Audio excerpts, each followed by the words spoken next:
Когда она в церковь впервые внесла дитя, находились внутри из числа людей, находившихся там постоянно, святой Симеон и пророчица Анна. И старец воспринял младенца из рук Марии, и 3 человека вокруг младенца стояли, как зыбкая рама, в то утро затеряны в сумраке храма. Тот храм окружал их, как замерший лес, от взглядов людей и от взора небес. Вершины скрывали, сумев расплататься, в то утро Марию, пророчицу старца. А было поведано старцу сему о том, что увидит он смертную тьму не прежде, чем сына увидит Господня. Свершилось, и старец промолвил: «Сегодня, реченное некогда слово храня, ты с миром, Господь, отпускаешь меня, за тем, что глаза мои видели это дитя. Он твое продолжение и света источник для идолов чтящих племен, и славы Израиля в нем». Симеон умолкнул, их всех тишина обступила. Смущена, Мария молчала, слова-то какие.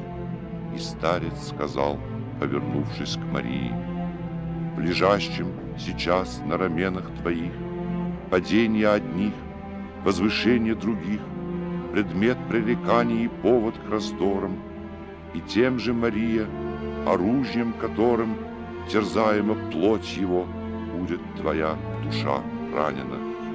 Рана сия даст видеть тебе, что сокрыто глубоко в сердцах человеков, как новое око». Он кончил и двинулся к выходу. Вслед Мария, сутулясь и тяжестью лет согбенная Анна безмолвно глядели.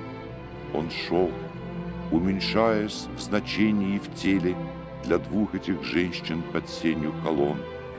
Почти подгоняемых взглядами, он шагал по застывшему храму пустому, к белевшему смутно дверному проему.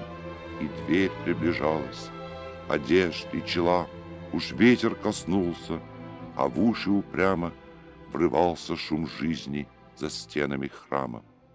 Он шел умирать, и не в уличный гул он, дверь распахнувши руками, шагнул, но в глухонемые владения смерти он шел по пространству, лишенному тверди. Он слышал, как время утратило звук, и образ младенца сиянием вокруг пушистого темени смертной тропою душа Симеона несла пред собою, как некий светильник в ту черную тьму, в которой дотоле еще никому дорогу себе озарять не случалось. Светильник светил, и тропа расширялась.